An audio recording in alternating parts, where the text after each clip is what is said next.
చెప్పేది వినలేదా? మీరు చెప్పేది విన్నారా లేదా? చెవులు ఉందా లేదా మీకు? నీకు లేదు. నేను ఎంతసేపు మాట్లాడాను, ఏం విన్నారు మీరు దాంట్లో? ఏసీలా కూర్చొని మీరు ఒక మాట చెప్పండి. యాక్సిడెంట్స్ జరుగుతున్నాయి, మీరు వెళ్ళి హీరో హోండా కంపెనీ మూసేస్తున్నారా? బజాజ్ కంపెనీ మూసేస్తున్నారా? నో, ఏదో ఒకటే నోరు తెరిచి మాట్లాడుతున్నారు సెన్స్ లేకుండా.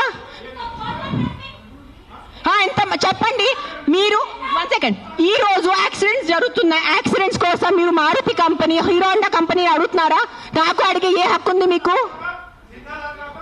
నువ్వు ఏం చేస్తున్నావు ప్రాణాల కోసం? ముందు అది చెప్పు. వచ్చి ఉట్టి నోరు ఇప్పేసి మాట్లాడటం. సార్ నువ్వు ఒక్కటే అడుగుతాను కాదు, ఆ వ్యక్తిని ఒక్కటే అడగండి. ఆయన ఎంతమందిని కాపాడారు? ఒక్క మాట అడగండి. ఆయన ఈ రోజు వరకు, ఈ ముసలి ఆయన ఈ రోజు వరకు ఎంత మందిని కాపాడారు? ఎంత పిల్లల్ని కాపాడారు? ఎంత మనిషిని కాపాడారు? ఎంత మందిని తిండి పెట్టారు? ఆ మనిషిని అడగండి. నోరిప్పదు. ఉట్టి వచ్చి కిట్ చేయడానికి రెడీ ఉన్నారు.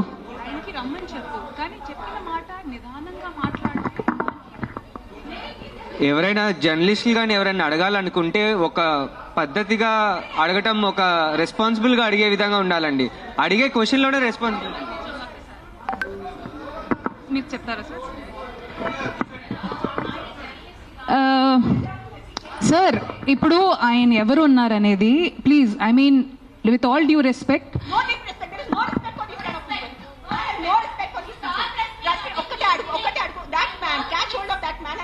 how many kids he has given food to, how many pedavalla he has given food to, how many anath ashram he has gone to, how many vruddhashrams he has gone to. ఏం చేశారు ఆయన మనుషుల కోసం? ఆయన్ని అడగండి. Sir ఒక్కటే request sir, మీరు రండి, ఆవేశంలో కాకుండా మీరు చెప్పిన మాట ఏం అనుకుంటున్నారు అది మీరు కూడా కామ్ గా చెప్తే మేము కూడా దానికి కామ్గా. అయినే కాదు, ఈ క్వశ్చన్ ప్రతిసారి మన ముందుకు వస్తూ ఉంటది. దట్ అందరికీ ఒకటి అడుగుతాను. ఇక్కడ ఉన్న ఎంతమంది, ఒక 100 మంది ఉన్నారు, ఎంతమంది అనాథాశ్రమంకి వెళ్తున్నారు? ఎంతమంది అన్నదానం చేస్తున్నారు? ఎంతమంది అనాథాలకి చదువు చెప్పించారు? ఎంతమంది వృద్ధాశ్రమం వెళ్ళారు? ఎంతమంది ఏం చేశారు సొసైటీ కోసం? నాకు ఈరోజు ఆన్సర్ కావాలి. మీరు మనుషుల ప్రాణాలు అంటాను. మీ అందరూ 100 మంది ఇక్కడ మనుషుల కోసం ఏం చేశారు నాకు చెప్పండి. నేను చేశాను. నేను ఎంతమంది అనాథాలకి తిండి పెట్టాను, ఎంతమంది అనాథాలకి నేను చదువు చేయించాను, వృద్ధాశ్రమం వెళ్ళాను, వృద్ధాశ్రమంలో నేను డొనేషన్స్ చేశాను. ఎవరు చేశాను? నాకు ఒక్క చేపు పెట్టుకోండి నేను చేశానని. నీ ఒక్కటి చూడండి. ఎవరైనా వెళ్ళారా మీరు? ఈ రోజు వరకు ఎవరైనా అనాథాశ్రమంకి వెళ్ళారా? అన్నదానం చేశారా ఎప్పుడైనా? తిండి ఉన్న వాళ్ళకి తిండి పెట్టారా? మాట్లాడుతున్నారు, పెద్ద మాటలు మాట్లాడుతున్నారు. చేసేది ఏం లేదు. నేను ఇంట్లో కూర్చొని కాదు, నా 5 స్టార్ ఇంట్లో, మీరు మీ ఇంట్లో కూర్చొని ఏం చేయట్లేదు. అది ఒక్కటే నైజం. అది మీరు గుర్తుపెట్టుకోండి. నిజంగా మీకు మనుషుల కోసం ఎంత ఉంటే, చిన్న పిల్లలు ఆకలితో వస్తున్నారు. మీరు ఆ చనిపోతున్న చిన్న పిల్లల ఆకలితో ఆ కళ్ళు చూసి ఉండగలరా? How can a child die of hunger? ఒక చిన్న బిడ్డ ఆకలితో ఎలా వస్తుంది చెప్పండి నాకు. హౌ? మన దగ్గర అంత అన్నం లేదా? మన దగ్గర అంత డబ్బు లేదా ఈ ప్రపంచంలో? ఎక్కడ ఎవరైంది చెప్పండి. నాకు ఎంత ఉంది, నేను చేస్తున్నాను. నాకు తెలుసు, నా పక్కన ఉన్న వాళ్ళకి తెలుసు. నేను ఎంత చిన్నప్పటి నుంచి చేస్తున్నాను, ఈ రోజు కాదు. జస్ట్ నేను ఎప్పుడు ఇంత గట్టిగా ఎప్పుడు ప్రెస్ కాన్ఫరెన్స్ లో మాట్లాడలేదు. నేను పర్సనల్ గా వెళ్ళి, నేను అనాథాశ్రమంలో వాళ్ళకి నా ఇష్టం ప్రకారం తిండి పెట్టుకోను. ఒక 20 మంది 50 మెంబర్స్ ఉండే ఆ పిల్లల్ని నేను అడుగుతాను, బాబు మీకు ఏం తినాలని? నా దగ్గర లిస్ట్ ఉంది.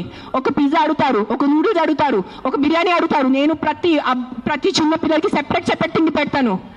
నాకు పెద్ద అన్నదానం చేయాలంటే ఇష్టం ఉన్న జస్ట్ ఒక పెద్ద ఈ కేటరర్స్ వాళ్ళని చెప్పేసి బిర్యానీ కుక్ చేసి పంపును.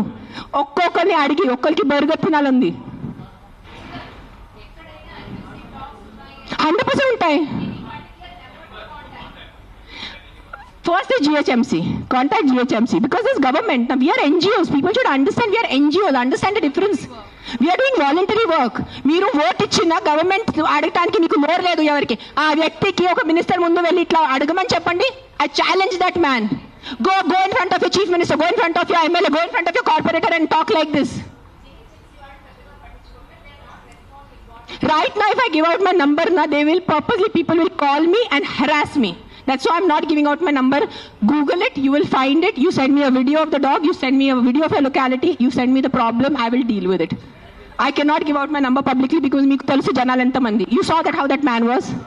ఏం చేయరు, ఉట్టి no tick tick tick tick tick చేయడానికి ఉంది, చేయడానికి ఎవరు లేరు. మీ అందరికీ నేను ఈరోజు ఛాలెంజ్ చేస్తాను, నీకు నిజంగా మీకు చిన్న పిల్లల గురించి ఎంత బాధ ఉంటే స్టార్ట్ విజిటింగ్ యువర్ అనాథాశ్రమ్స్.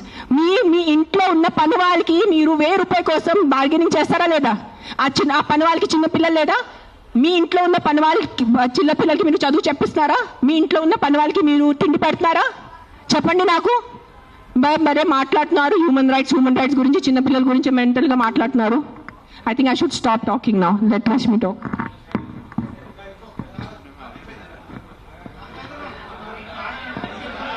ఏమైంది అందరికీ నమస్కారం అండి. నిజంగా ఈరోజు ఈ విషయం మీద ప్రెస్ కాన్ఫరెన్స్ జరగడం కానీ, అక్కడ సుప్రీంకోర్టులో ఇలాంటి ఒక వర్డిక్ట్ వచ్చే ముందే జనాలు లా వాళ్ళ చేతిలో తీసుకొని అసలు మూగజీవులకి ఎట్లాంటి రక్షణ లేకుండా చేసినందుకు ఒకవే బాధ అనిపిస్తుంది, ఇంకోవే వింతగా అనిపిస్తుందండి. మేడం ఇప్పుడు మీ ముందు నేను వచ్చేటప్పుడు యూట్యూబ్లో చూస్తున్నానండి, లైవ్ జరిగేటప్పుడు మేడం డెంగ్యూ గురించి మాట్లాడారు, ఎన్నో రోడ్ యాక్సిడెంట్స్ గురించి మాట్లాడారు, హెల్మెట్ వేసుకోకుండా జరిగి ఇన్ని విషయాలకి ఇప్పుడు దాకా మనకి సొల్యూషన్ 100% దొరకలేదు. కానీ కుక్కల విషయం మీద ఇంత హడావిడి జరగడం అనేది ఐఎమ్ షూర్ మిగతా దేశాలు కూడా అసలు ఎందుకు, what is the reason behind it? కొంతమంది కంప్లైంట్ ఇచ్చారు, రేబీస్ వల్ల జరిగే డెత్స్ గురించి మాట్లాడారు. అదే చిన్న పిల్లల్ని కుక్కలు కరవడం వల్ల వాళ్ళు చనిపోవడం గురించి మాట్లాడారు. డెఫినెట్గా ఇవన్నీ బాధాకరమైన విషయాలే అండి, అండ్ దీనికి ఖచ్చితంగా సొల్యూషన్ ఉండాలి. కానీ ఇంతవరకు వర్డిక్ట్ కూడా ప్రాపర్గా రాలేదు. కానీ వర్డిక్ట్ వచ్చే ముందే ఆ వర్డిక్ట్ కూడా చాలా హ్యూమెన్గానే వస్తుంది, అది మాత్రం గ్యారంటీడ్ అండి. కానీ మున్సిపల్ బాడీ అనేది ఒకటి ఉంది, వాళ్ళు ఆ ప్రాసెస్ని ఫాలో అవుతున్నారు. కానీ లాని వాళ్ళ చేతిలో తీసుకొని రీసెంట్గా నేను ఇది ఒక ప్రత్యేక జిల్లా కానీ స్టేట్ కానీ కంట్రీ గురించి కానీ మాట్లాడలేదండి, ఇది ప్రతి చోట ఇప్పుడు న్యూస్లో, ఎందుకంటే అంత హడావిడి జరుగుతుంది కాబట్టి ఇది న్యూస్లో ముందుకు వస్తుంది. And of course I also request the media people, మీరు కూడా కాస్త మీ నరేటివ్ మార్చాలండి.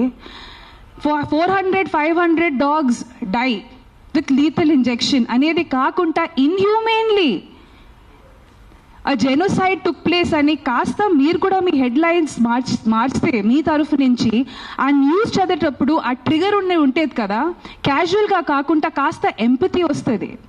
ఇప్పుడు మ్యామ్ చెప్పినట్టు she runs an NGO, I run an NGO, ఇక్కడ చాలా మంది మొత్తం ప్రెస్ మీట్ ఆర్గనైజ్ చేసిన వాళ్ళు కూడా వాలంటీర్స్ అండ్ ఎన్జిఓస్ అండి.